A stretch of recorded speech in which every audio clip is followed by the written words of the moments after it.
بسم اللہ الرحمن الرحیم۔ السلام علیکم۔ عبدالرؤف عزیزی عرف فہد علی ایک نئی ویڈیو کے ساتھ حاضر ہے۔ ہمارا آج کا عنوان ہے تمیز۔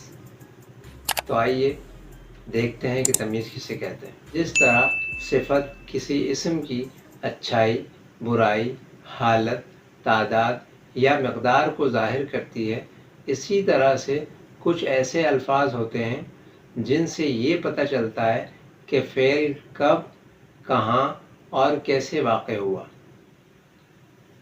وہ الفاظ تمیز کہلاتے ہیں۔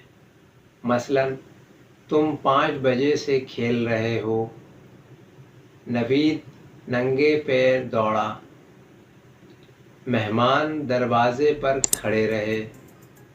ان تینوں مثالوں میں دیکھیے کہ تمیز کیا ہے۔ 5 بجے سے کھیل رہے ہو، 5 بجے سے تمیز ہے۔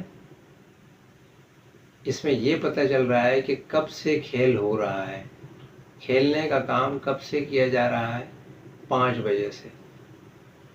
تو یہ 5 بجے اس کی تمیز ہے۔ اسی طرح سے نوید ننگے پیر دوڑا، تو اس میں تمیز ہے ننگے پیر دوڑنا،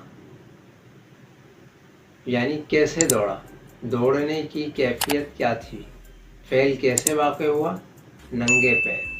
اور مہمان دروازے پر کھڑے رہے، تو اس میں یہ پتہ چل رہا ہے کہ کہاں کھڑے رہے، مہمان کہاں کھڑے رہے، دروازے پر کھڑے رہے۔ کھڑے رہنے کا کام کہاں واقع ہوا، دروازے پر۔ تو ایسے جملے جن میں یہ پتہ چلتا ہو کہ فعل کب، کہاں اور کیسے واقع ہوا، وہ الفاظ تمیز کہلاتے ہیں۔ کچھ دیگر مثالیں بھی دیکھیے۔ مثلا کچھوا آہستہ چلتا ہے، خرگوش تیز دوڑتا ہے، بارش لگاتار برستی رہی، جلدی جلدی چلیے، تم یہیں ٹھہرو میں آتا ہوں۔ ان تمام مثالوں میں تمیز واضح موجود ہے۔ مثلا کچھوا آہستہ چلتا ہے، آہستہ تمیز ہے۔ خرگوش تیز دوڑتا ہے، تیز اس کی تمیز ہے۔ بارش لگاتار برستی رہی، لگاتار اس میں تمیز ہے۔ جلدی چلیے، جلدی تمیز ہے۔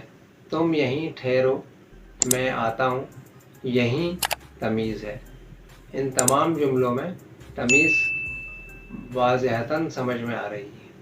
امید ہے آپ لوگ تمیز کی تعریف اور اس کی مثالیں بخوبی سمجھ گئے ہوں گے۔ اب تک کے لیے اتنا ہی۔ فہد علی کو دیجیے اجازت۔ اپنا خیال رکھیے، خوش رہیے۔ ویڈیو پسند آئے تو حوصلہ افزائی ضرور فرمائیے۔ السلام علیکم۔